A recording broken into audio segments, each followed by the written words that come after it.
Praise the Lord, brothers and sisters. Let us all sign ourselves in the name of the Father, and of the Son, and of the Holy Spirit. Amen. As we spend this time worshipping the Lord, the Word of God tells us in Isaiah 6:3, Holy, holy, holy is the Lord of hosts. The whole earth is full of His glory. Together let us sing to this precious Lamb of God. Oh, holy, full of glory,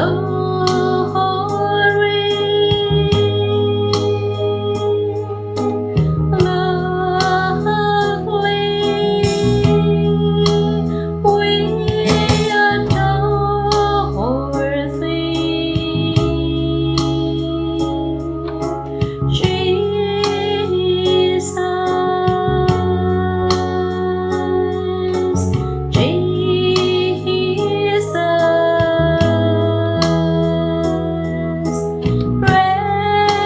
precious Lamb of God,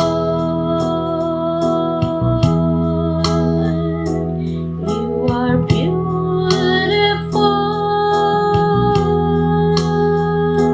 bright and morning star, wonderful, Prince of Peace you are, Jesus,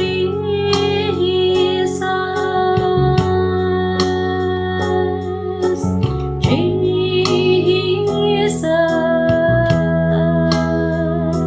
you're the precious Lamb of God. With the angels we sing, holy, holy, holy is the Lamb.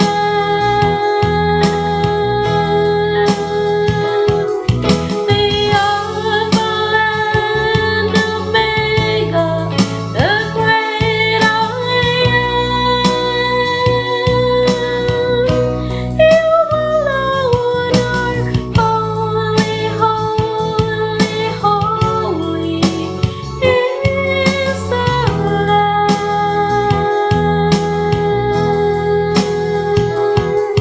The Alpha and Omega, the great I am.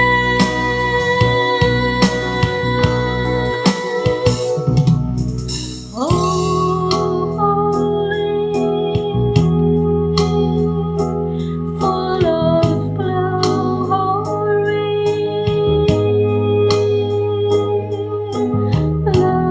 lovely,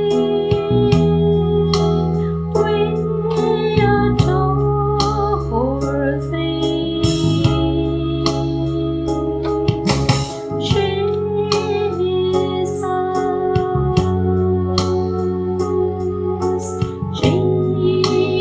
Jesus, you're the precious Lamb of God. You're the precious Lamb of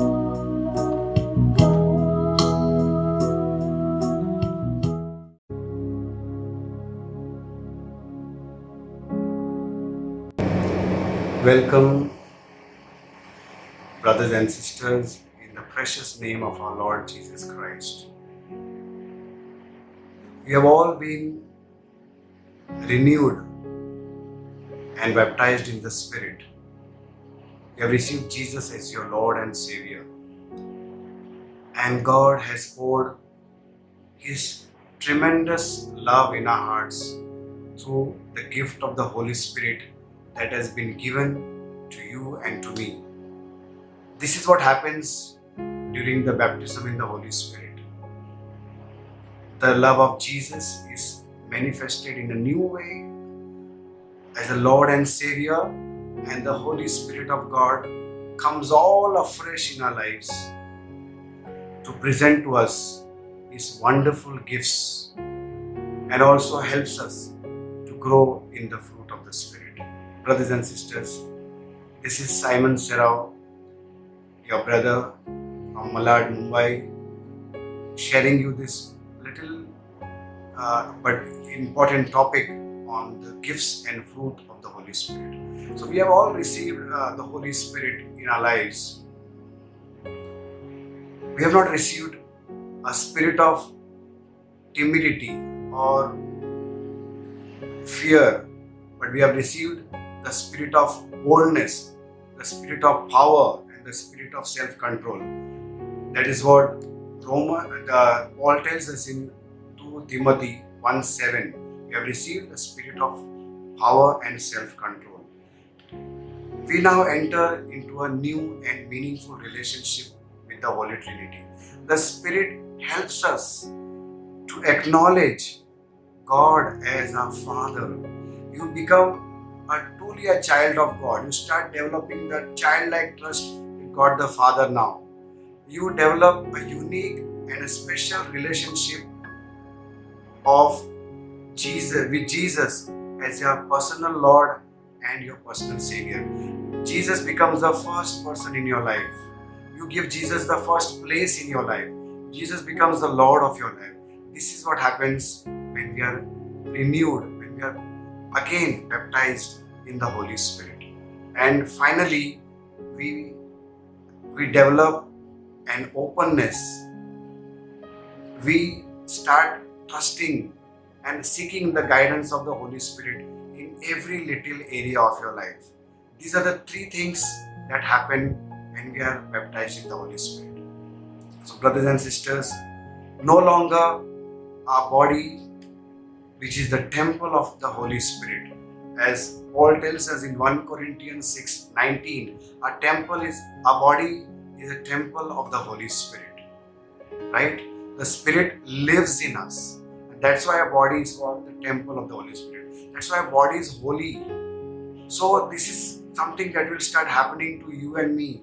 That a feeling of holiness, a feeling of whenever there's a little wrongdoing, little sin, and little areas that are not pleasing to the God, the Spirit will immediately bring it to your mind to quickly repent, to quickly come again back to the Lord.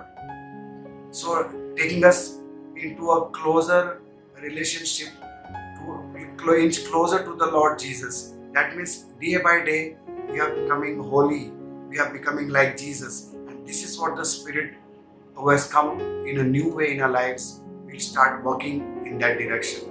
When we start yielding to the Spirit, when we start walking according to the Spirit, when we open our lives to the Spirit, when we are guided by the Spirit, when we are led by the Holy Spirit, the Spirit will make us holy. The Spirit will draw us closer to Jesus. Another area that is the Holy Spirit will help us is the Holy Spirit will teach us how to pray, how to develop that close, intimate relationship with God. When Jesus tells us in Matthew chapter 5, when you go to your Father in secret, in a closed door, and what you talk to Him in secret, that is something we call it as personal prayer. The Holy Spirit will help you develop that prayer, that personal prayer, and help you to discipline yourself daily, faithfully, and that is the anchor, that is the foundation that we will remain connected with Jesus. What it tells us in John 15:1, you remain in me like the vine, like the branch remains in the vine, and as you remain in me, you will bear much fruit. So that is what personal prayer will help us to grow in the fruit of the Spirit, brothers and sisters. And the Holy Spirit will lead us to Jesus. The Holy Spirit will help us to remain in Jesus through personal prayer. The Holy Spirit will teach us to intercede for others, selfless prayer, to stand in the gap, to stand between the Almighty God and between the suffering people or the needy people. you and me will become an instrument of intercession. We become intercessors. We pray on the behalf of others to God. And here again, the Holy Spirit will help us in this great ministry of intercession. Similarly, the Word of God, which is the food for our soul, which is the light to our path, which is the lamp to our feet, the Spirit will help us open the Scriptures. The Spirit will help us reveal the Scriptures to us. It is not enough for us to just read the Word of God, the living Word of God, but it is also important to meditate on the Word of God. It is important to live the Word of God. And here again, the Spirit comes to our help, not just to understand, not just to explore the reveal in detail, but also to live the Word of God daily in the daily situations of our life. Finally, brothers and sisters, we need to desire the gifts of the Spirit, which is the sign of service, and we need also to grow in the fruit of the Spirit, which is a sign of holiness. These are the two foundations of our Christian life, and we continue learning more about it.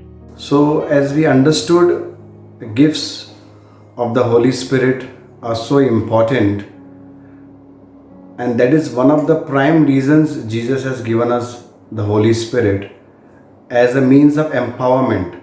The gifts are very strong enablement of the Holy Spirit. If I can define you a spiritual gift is a Spirit given ability for Christian service. I repeat, it's a Spirit given ability for Christian service. Now, also I would like to explain to you that the Spirit given gifts are not talents. Talents are natural. Talents and gifts are closely related.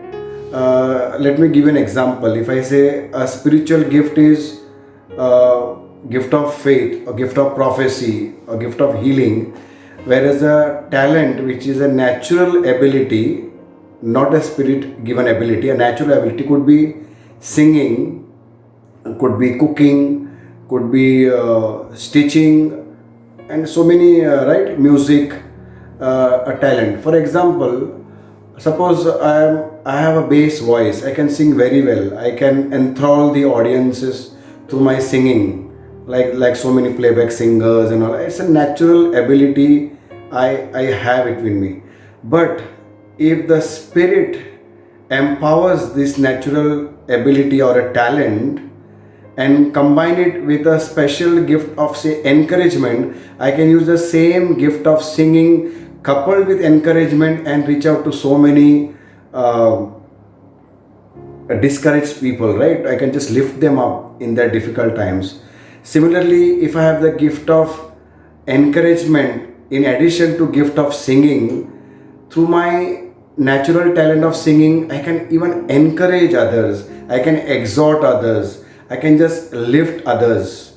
So you can see clearly there's an interrelation between a gift and a talent, but at the same time a talent is naturally available in a man's life, but a Spirit given ability, which is the spiritual gifts, or also called charisms, are specifically Spirit given abilities for service.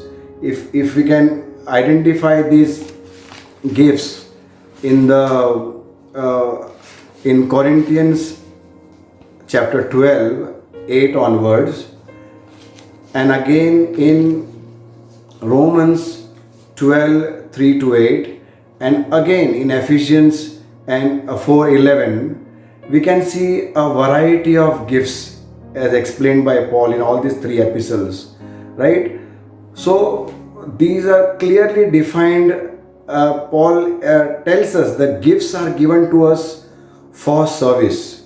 Gifts are not given for our gratification. Gifts are not given for our glory. Gifts are given for the glory of God and for the building of His kingdom, which predominantly means reaching out in service, right? Just like he gives an example of a body with different, a body has so many different parts, but yet they function, all the parts of the body function in their different roles and give energy to the entire body. Similarly, all these gifts operate together in unity, and the end result is the building of the kingdom of God primarily through service. So a spirit given gift is primarily for service. It is not for my glory, it is not for my gratification, but it is for the service of those who need it. Say, for example, teaching. If I have the gift of teaching, I can use this gift of teaching to edify the people of God, to guide them in the truth, to encourage them, to tell them what is right, what is wrong according to the mind of God, according to the scriptures. If I have a gift of prophecy, through this spirit given ability, I can reach out and explain the mind of God in a particular situation so that the church of God is again edified. If I have this gift of healing, I can reach out to so many sick people where even the doctors have raised their hands due to limitations of science, and there is an opportunity of healing out of love, out of mercy, out of a great service to humanity. I can use this gift of healing to reach out to the people. So, brothers and sisters, as I explained to you, the gifts are God given ability. These are not talents, though talents and gifts are very interrelated. And at the same time, primarily the gifts are of one is we say the gifts are speaking gifts, which includes prophecy, tongues and interpretation. They are called gifts of speech, where the speech is involved. Then there are gifts of divine revelation, or we also say the gifts like, for example, wisdom, knowledge and discernment are gifts of revelation. The Spirit reveals in through these gifts. And third is the gifts of power, of special ability, or of signs and wonders, which are faith, healing and miracles. In addition to these 9 gifts, there are also other gifts: gifts of leadership, gifts of administration, gift of giving, gift of governance, gift of pastoring, gift of exhorting. There are a variety of gifts. Let us not confine ourselves only to big or powerful gifts of signs and miracles and preaching. There are simple gifts which the same Holy Spirit gives to each one of us, so that God is glorified, so that you and I can use these gifts for His people, and so that God is glorified, the church is built. So brothers and sisters, there are so many gifts. You can teach catechism, you can reach out to sick people in hospitals, you can support a charitable organization, you can volunteer for church service, you can volunteer to help out a needy person through any the gifts that God has given you. So there are a variety of gifts. The same Spirit gives us. Let us use these gifts for the glory of God. Just to summarize, gifts and fruit of the Holy Spirit. Gifts are plural, many. Fruit are singular. Gifts have to do with service. Fruit have to do with character. Gifts are what a man has, fruit what a man is. Gifts are given from without, fruit are produced from within. All the gifts of the Spirit need not be possessed by a believer, but every fruit, every variety of fruit of the Spirit must be in every believer's life. Gifts may cease, fruits are permanent in nature. So brothers and sisters, regarding gifts, Paul tells us in 1 Corinthians 14:1, make love as your aim and earnestly desire the gifts of the Spirit. Let love be the only reason why you need the gifts of the Spirit.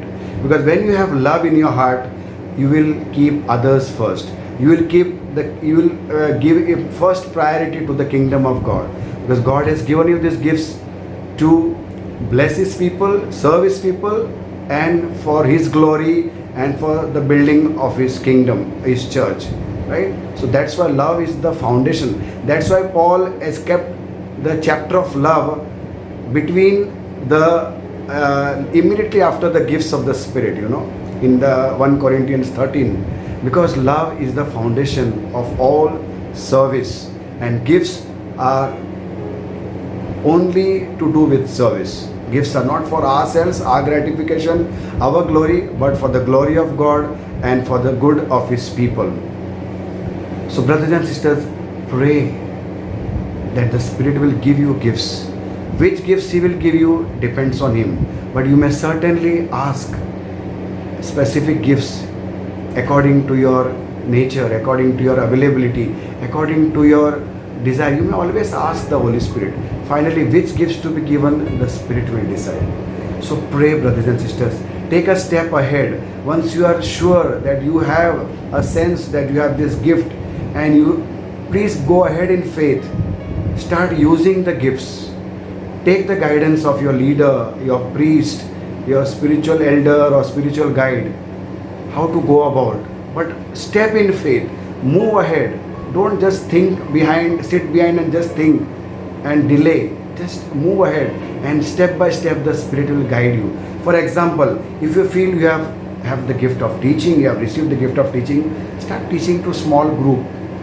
Maybe take up catechism, just taking a small group of students. Maybe take up a batch of some youth or some elderly citizens. Start practicing in small groups, and slowly take feedback, and the Spirit will convince you that you have this gift. Maybe the gift of healing you have received. Try using this gift first in your own family, in a small group, and slowly the Lord will reveal to you the authenticity of the gift by the wonders and the signs that will accompany. The Lord has already promised in John 14:12, you will do greater things than even me, myself. And if indeed we know that the apostles did great things in Jesus' name. They also raised the dead. They also healed the sick. They also delivered people from evil spirits, just like Jesus did. So also you and me, if not raising people from dead, if not healing, but we can certainly teach, we can certainly exhort others, we can certainly evangelize, we can certainly prophesy, we can all certainly lead little small ministries in the church. So brothers and sisters, seek the gifts in love. Certainly God needs you to serve Him. Secondly, about the fruit. From all eternity, God works in our lives. And now these days, as we are filled with the Holy Spirit, we are renewed, we are baptized again in the Holy Spirit. The Spirit has started working in our lives in a new way, so that Jesus is formed in us, so that the Father continues to see Jesus in each one of us. And the Spirit is giving us this grace, this strength, so that we produce the Spirit, produce the fruit of the Spirit in our lives, right? So that we love the Lord with all our heart, with all our mind, with all our strength, and with all our soul. And when we do this, certainly we will grow in the fruit of the Spirit. As Galatians tell us in chapter 5, let the Spirit direct your lives, and you will not satisfy the desires of your human nature. The Spirit has given us life. He must also control our lives. Brothers and sisters, as we surrender our lives more and more to the Holy Spirit, we will grow in the fruit of the Spirit. Brothers and sisters, with a prayer to the Spirit, let us all come in a posture of prayer. O Holy Spirit, beloved of my soul, I adore you. Enlighten me, strengthen me, guide me, comfort and console me. Tell me what I should do and command me to do it. Out of love, I desire gifts to serve God's people. I promise to be submissive to you in everything that you permit to happen to me. Show me what is your will and give me the grace to do it. Grant me inner strength to produce fruit in abundance. In Jesus' name I pray. Amen. God bless you.